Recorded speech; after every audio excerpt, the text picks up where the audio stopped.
டென்சஸை நம்ம சின்ன வயசுல இருந்து நிறையவே நம்ம படிச்சிருப்போம். ஆனாலும் நமக்கு ஏதோ ஒரு சந்தேகம் வந்து அந்த 12 டென்சஸ்லயும் வந்து இருந்துட்டே இருக்கும் இல்லையா? ஸோ இந்த வீடியோ அதுக்கு தான். நான் கண்டிப்பா சொல்றேன், இந்த வீடியோ முடியும் போது உங்களுக்கு டென்சஸை பத்தின ஒரு தெளிவு வந்து கிடைச்சிருக்கும். அந்த சந்தேகம் எல்லாமே தீர்ந்திருக்கும். அதுக்கு நான் கேரண்டி. டென்சஸ் அப்படின்னா காலங்கள் அப்படின்னு அர்த்தம்.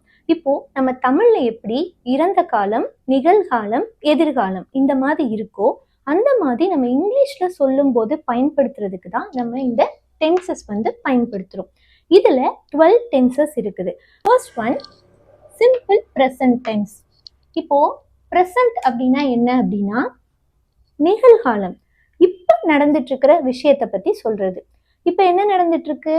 நான் உங்ககிட்ட சொல்லி கொடுத்துட்டு இருக்கேன், உங்ககிட்ட பேசிட்டு இருக்கேன்.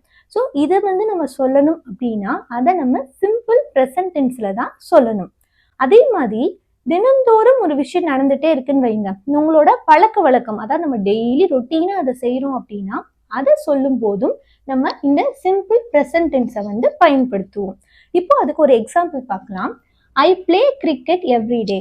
நான் வந்து டெய்லி கிரிக்கெட் விளையாடுவேன். இப்போ இது வந்து ஒரு டெய்லி ரொட்டீனான ஒரு விஷயம். ஸோ அதனால தான் விளையாடுகிறேன் அப்படின்னா இப்போ ப்ரெசன்ட்ல நடந்துட்டு இருக்கிற ஒரு விஷயத்தை பற்றி சொல்றாங்க. ஸோ அதுதான் வந்து சிம்பிள் ப்ரெசன்ட் டென்ஸ்.